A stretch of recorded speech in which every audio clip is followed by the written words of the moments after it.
What if smiling and using manners could really be the missing ingredient needed today when interacting with others? Ryan shares his journey from serving in the military to realizing that transparency is a necessary skill for those in corporate America today and states that retirement actually sucks. Let's roll right in.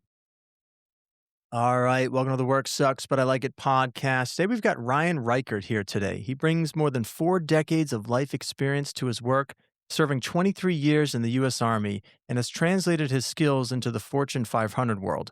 A professional speaker, mindset trainer, executive coach, best-selling author, and podcaster as well with Our Healer, Our Protector. Ryan, welcome to the show. Hey, Tony, thank you for having me here. Greatly appreciate it. Amazing platform and super excited.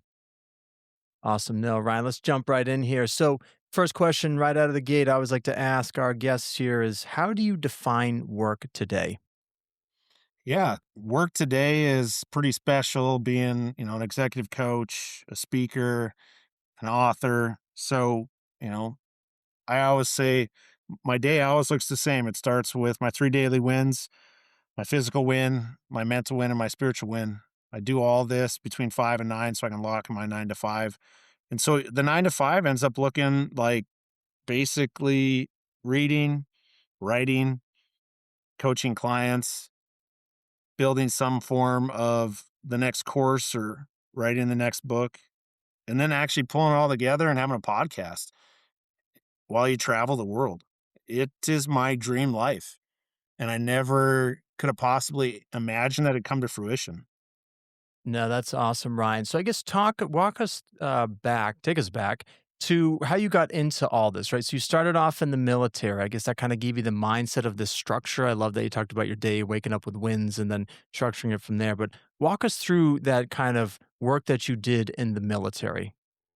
Yeah, no, it definitely was really exciting thinking about the small town North Dakota boy, growing up washing cars in high school, working at the lumberyard in college where I actually joined the army. And then going into the army, I was in the infantry, so airborne ranger, got to do all the cool things for the first half of my career where you train to deploy and shoot stuff, blow stuff up and just have a good old time.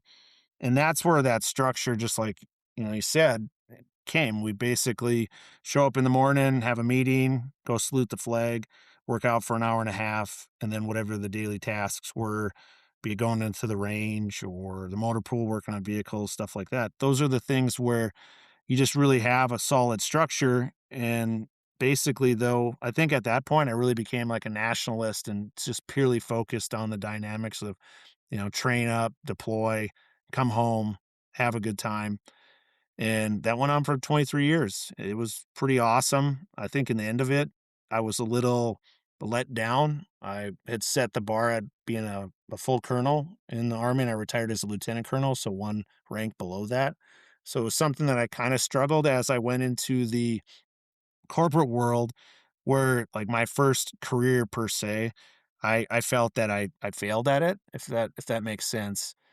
And from that end, I had a great job as a program manager in risk management, as my first corporate, I guess technically second corporate job. I did do a military fellowship while I was still on active duty, but the corporate world was definitely different. It was pretty laxed. You have nobody having to get out of bed in the morning to work out, so I kind of stopped doing that. And basically, my 100%, this sounds terrible, but when I scaled the rooms left and right, was someone's 50 to 70%. So I think I started to lower and lower and lower the bar until I was like, all right, I guess this is all I need to do when I come to work. And it was because I didn't have the purpose and the service that I needed to achieve more, if that makes sense. No, that's interesting. So I love that. So walk us through more of that transition with the corporate world because I find it interesting with this podcast, right, Ryan, that a lot of people come on here and they talk about how they kind of think the 9 to 5 sucks. What sucked about your corporate job making you want to do what you're doing now? Walk us through that transition. Yeah, absolutely. It has to do with just plain purpose. It Mm. sounds terrible here, but when I looked at what I was doing or the products that we were producing, I'm like, it's great. It allows people to enjoy life recreationally. There's a North Dakota public education coming out. And, basically where we, you know, I just when I think about it, it's so hard because building products that cost anywhere from ten to $50,000 that you use, like, on the weekends or your nights off and so forth. It's just like, are we producing debt and debt only to have a good time for an hour or 2 here and there? Like, what's the real purpose behind Mm, it? Don't get me wrong, like, I loved the culture of the business. It was great, I enjoyed my, accoutrements that you'd get, having four-wheelers, snowmobiles, side-by-sides, all that good stuff, and when you don't have to pay for it, you just have to give your time up for them, in the business. But when I think back to, like, the service, the sacrifice of being in the military, it just I couldn't get behind it, and it just was mm, meaningless at the end of the day. And when I really reflect about it, it was like what I love so much is, yes, I was in a leadership position. So, finally, when my team grew, being able to actually work on people's personal and professional development plans within the office and the corporate setting, that was fantastic. Like I was fulfilled again, but limited because just like your podcast, for them, their work life sucked as well. It wasn't like in the military where everyone's like, hey, I'm signed up for 2 to 5 years.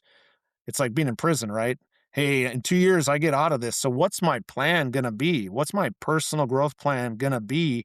So, in 2 years, when I get out of the military, I'm going to do X, Y, and Z, right? Today, in my coaching, when it comes to producing your vision, I call it a focus board today because I have a focused framework that I teach. But basically, when you wow. look at that and you think about when someone is trying to develop the life that you dream about, right? The life for me that God put in my brain to go, this is what you're going to do to pursue, I don't know, peace, joy, love, all these different things, words I would never have used when I was in the military, probably not even corporate, because it was always like, how much are you going to pay me for this? All right, sounds good. And I get a bonus too. Oh, well, fantastic. I have no problem then. Where do you need me to go? And it was all about money. That's all I cared about was the bottom line. How much money can I sock away, in the mattress and keep sleeping on that thing, even though I didn't sleep very well because I just wasn't at peace. Because I wasn't doing what I was meant to do in life, and that's to help others grow personally or professionally through development. And when I think about how did I get here, what was so cool is because I wouldn't do it on my own fruition. It took basically, I'm someone who's a recovering alcoholic and prescription drug addict, so there was that dynamic, right? I had to lay that one down, which was fantastic, 26 months sober today. In that though, Nice. it it was a 25-year relationship that would be no more. Fast forward a little bit, and then that Fortune 500 job goes away. And so I'm sitting in this mess, but for the first time in my life, I can handle it because I'm sober. I actually had learned how to gain some serenity, and you're fighting the fight of your life because you never thought that you'd start dividing up your life in your mid 40s with a life you built with somebody. And through that reflection, it was so profound today. At the time, it was terrible. I'd rather, douse gasoline on myself and light a match.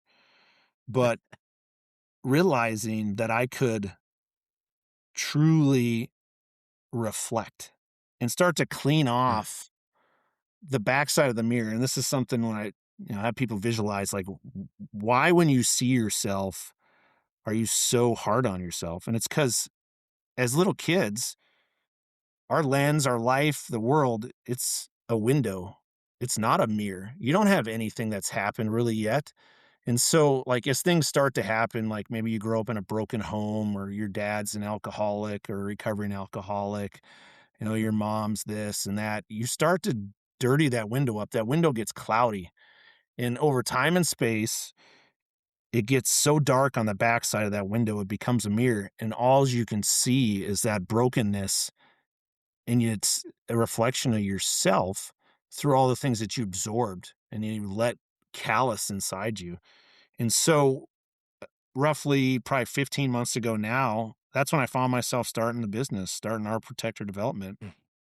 And I had a notepad of just things I'd been writing. I had some time, in unemployment, going, well, I'm not going back to corporate. I'm not going to take this job. I'm not going to take that job. I'm going through a divorce. I'm just going to sit in it and see what happens.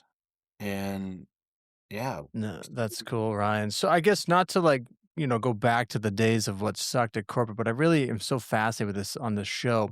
If you could go back to that corporate job, what would you do differently to get more fulfillment? You said it's like a prison, and now you're kind of seeing this window of opportunity. What would you have done if you had the power, if you will, to change that corporate setting? Because I just feel like corporate today is dying. Everybody's like crapping on corporate and it sucks. And there's our aspects that suck. What would you do? What are your thoughts? I mean, if I was still the same person that I was in corporate, it would have been the dynamic of finding someone like myself to bring them off the street in and start developing the team externally from that side of the street. Having guys come in and go, yeah, I was in your shoes and it did suck. And it was something that I never want to do again. But here's the deal, not everybody's going to take that leap of faith, become an entrepreneur, or leave said setting and go do something else. So in that to me would be, I just think about if you're an individual contributor and you don't have a team that you can develop and be prideful of and so on and so forth, how do we help them, right? Because not everybody, I mean, and everyone's like, Mhm. well, they're an individual contributor. They have someone over the top of them that should be, developing them. Well, that's the problem. We're only as good as whoever's legacy we're falling under. And if they didn't have someone develop them, they're certainly not going to start developing you. And so, how do we do that? Well, like I said, looking at myself today, I'd pull myself off the street, bring them in, whatever that looks like once a quarter. Ryan gets to come in and help coach, teach, mentor the team. And then in between those 90 days of coming in and having that seminar, basically there'd be some one on one coaching. And the cool thing is that leader that should be developing them, well, maybe there's a Ryan there that's developing them so they can actually go and individually develop those amongst their team. That to me is that side of that talent management is so key. We do such a poor job of it, but I love it because if they did it right, we wouldn't be sitting here talking. No, I totally agree, Ryan. So, one thing we like to talk about on the show is that success is not a matter of good luck, it's good skills. What would you, going into that corporate setting, what skill are you looking to develop in the talent that works at that place?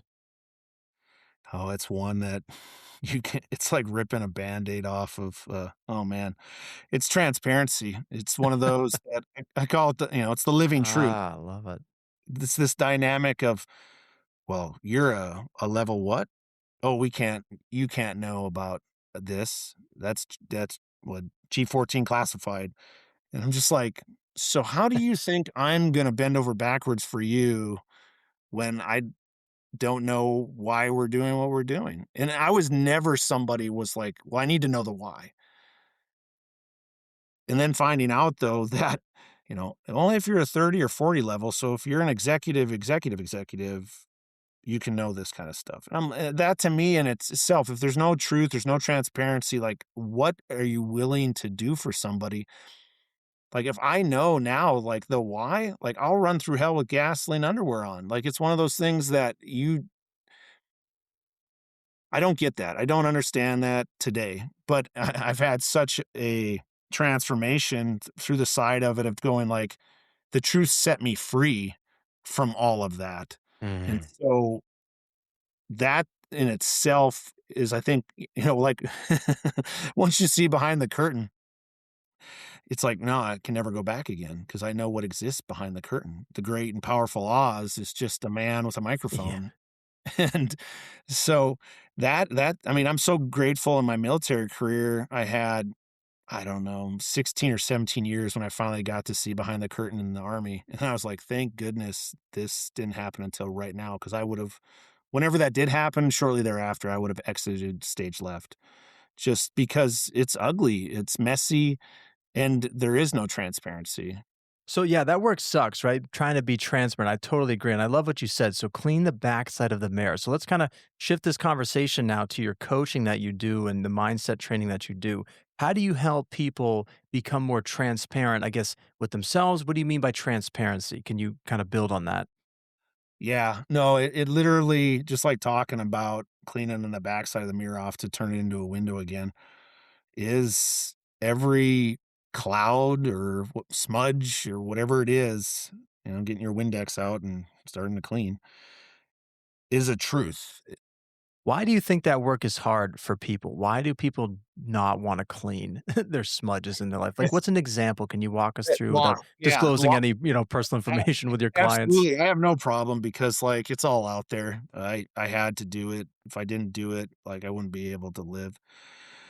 It's this dynamic that you have lied at certain points in your life, and then it's the snowball effect. It just keeps getting bigger, bigger, bigger, bigger, bigger until it's just leveling everything in its sight. So, it starts off as something simple, right? Like, I think back in my years of hanging out at the bar with the boys, it's like, "Hey, I'll be home after this beer." And it's 6:30, supposed to be home for dinner. Just one more. And then it's like 7:30. "Hey, yeah, yeah, we're finishing up that one more that, kinda and you've already ordered 2 or 3 more." And I'm just thinking about, for me, how I lived. And the next thing you know, you come home, it's 9 o'clock at night, and, the kids are already in bed, and you're like, "Well, why are you mad at me? I told you every hour that, we were finishing things up, and it had went on for how many hours?" It's like, if you would've just been like, "Hey, I'll be home at 9 o'clock." Why is that so hard? Or the dynamic of basically, telling someone it's like I was thinking about, like, when I was a kid and I popped the front, headlight out of a car, and I worked at a car dealership for my dad. I'm like, "I don't need to tell him. I mean, I can just order the part and get it in and swap it, no big deal." Mm. And then it's just like, "Hey, I've noticed this, like, your headlight or whatever, it's really bright. Like, what happened there?" And it's like, "Oh, I didn't tell you, blah, blah." It's just like, if we just tell the truth up front, it's so much better. You don't go through this pain of, like, change things, and these are just, like, little things I'm talking Mm. about. It's not, like, big stuff because, like, if you're willing to lie there, you'll lie in at work, it'll just start to erode. And then for me, I started to, like, drink more. I started abusing my prescription drugs. These are just things that I had problems with when I couldn't be transparent with people in my life that I loved or I believed I loved. And it's one of those dynamics when slippery slope. One little white lie leads into, you know, not being an axe murderer, but maybe being an axe murderer. You don't know where it can take you. And that to me is why it's so important to be the best you can be and be as clean as you can be. Cause then you can go around life like nothing's a big deal. You're never looking over your shoulder. You're never second guessing yourself. And you have that ability to know that you got there, like, because you were supposed to be there. Like, you didn't ruin any relationship, like, with your greed and your ego and your pride and all those things that we wanna get ahead because we believe a title is gonna make us more powerful or the money is gonna Mhm. actually bring happiness into our life. I know that sounds a little preachy, but I'm just calling it from where I've lived it, and it's that dynamic of like, somebody's gotta tell the king that he doesn't have any clothes on, and it's do that, right? So telling the truth can be hard, right? It can suck. So how do we make it not suck? Like how did you, build the confidence, I guess, or what words would you frame it if you were to go back to your younger self to tell your dad that, oh, whoops, hit this light or what happened to the light with the car? Like walk us through that. Yeah, I think it's just how you carry yourself, as a little person, our parents, like, they're like giants, right? Like, when you're, like, 3, 4 feet tall and they're 6 feet tall, and they're a giant. So, depending on how you like, I would be telling myself, I guess, as a father looking at I have 2 adult children today, I guess, but they have a tendency at times to be like, "Yeah, you're hard on us. You cared about what our grades were." And I was like, "No, I don't think so. I ever was that way because my dad was really hard on me when it came to school." and in that side of things. Mm. I was like, "I got all A's." Well, you got an A minus here on this test. And I'm like, "What?" Anyways, so I think it's this dynamic where you just have to, you can only adjust from where you're at today. And, if I could go all the way back, it'd be this dynamic of being unconditionally kind. And for some people, like, "Well, what does that even mean?" And it's broken down. Actually, the next book that'll be coming out here in February, it's the 6 steps to transform your life, and what it looks like is we smile. I know as hard as that is, like, you just everybody you see, I don't care, love them, hate them, you smile, and what's cool about it is it literally instantly changes everything about them when they see your smile. Even the people that are just grouchy, pardon the expression, like old bastards kind of thing, they have a tendency to, like, their eyes light up. They might like stuck in such a thing that you don't see their teeth, but it starts a little bit, it like cracks it, I think of like the Grinch, right? And you go from there The heart into grows, yeah. yeah, exactly. Saying, "Please and thank you. Excuse me, I'm sorry." And then you just repeat that in everything we do. And it's unbelievable if you're thinking about like when you're rushing to the door, like right now, it's like 20 below zero in Minnesota. And having the discipline to go like, "Oh, there's somebody like 10 feet behind me. I'm not gonna like open, close the door real fast." It's like open the door, and like they're like, and you smile at them. They see you, they smile back. Maybe you can't see their face even though because they got like some, scarf on their face or something. But in that dynamic, it just changes. It's like the butterfly effect where that one random act of kindness changes everything. And I just think about that like as kids, like, we're just kind, loving little creatures because we don't know any different, and then over time and space, we get jobs and work sucks, and we turn into something that we never wanted to be because all of a sudden, and I think about my youngest daughter when she was, like, 10, so this was, like, 8 years ago, and she's like, "Dad, I don't know why you're so serious, like, in life, like, none of us get out of this alive." And it sits with me still this day so profoundly because it's so true. It's like, enjoy it, and, like, how do we make it enjoyable for everybody else? I love what you're talking about with your upcoming book, Ryan. That's super exciting. Congrats, by the way. Being unconditionally kind, it's almost like going back to the basics, right? With just smiling and just manners. Why do you think we've come so far away from that today? People don't even look up from their phones.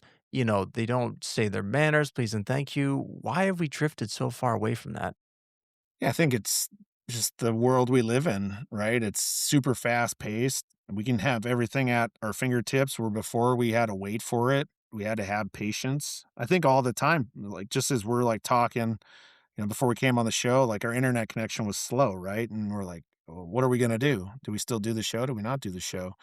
And in that, it's like this perseverance of are we willing to go through what we're willing to go through and change? I would say most of us, even myself before, I wasn't willing to. I was like, No. Like, I'm not an alcoholic. My dad, who's a recovering alcoholic, he's an alcoholic. I'm not him." So I think that's the Mm. piece. And when I think of with him, I'm always like on him. I'm like, he's like, "Would you be so kind to get me something?" And I was like, "Well, I don't know. Would I?" He's like, "Oh yeah, would you please grab that for me?" And I'm like, "Yeah, there we go." Like that dynamic, that one word that even though we ask for something, it's just the simplicity of it, the action of it. You have to be cognizant of going through these steps, right? It's like the being cognizant of smiling.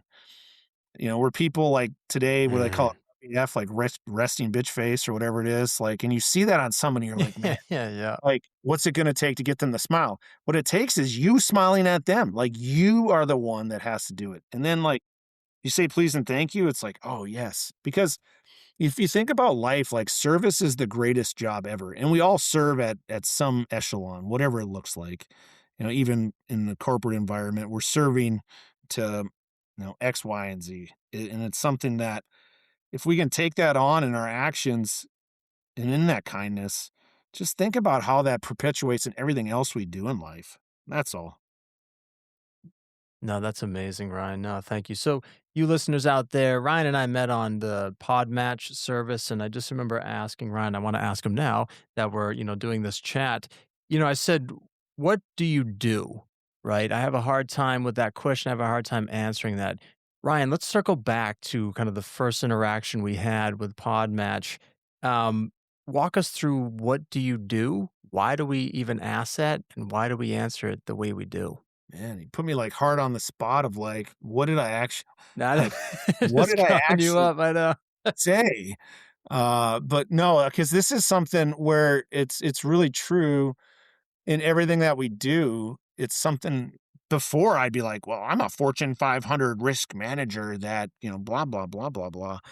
And now today, I'm able to define that in such where it's taking on someone's pain, hence work sucks, this Mhm. dynamic, whatever pain that is, and turning it into purpose. I literally was just on a call, with an old army buddy, and I was just calling him to catch up. We hadn't talked, like, in a year, and it literally turned into a coaching session, and him going like, "Well, if I wanted to do what you do, what does that look like?" And I was like, "Well, I wouldn't recommend how I did it because, like, it cost a lot of money and it was very painful. But if you're willing to invest in yourself, a small amount here and there and some time every day, like you can get there a heck of a lot faster and a heck of a lot cheaper."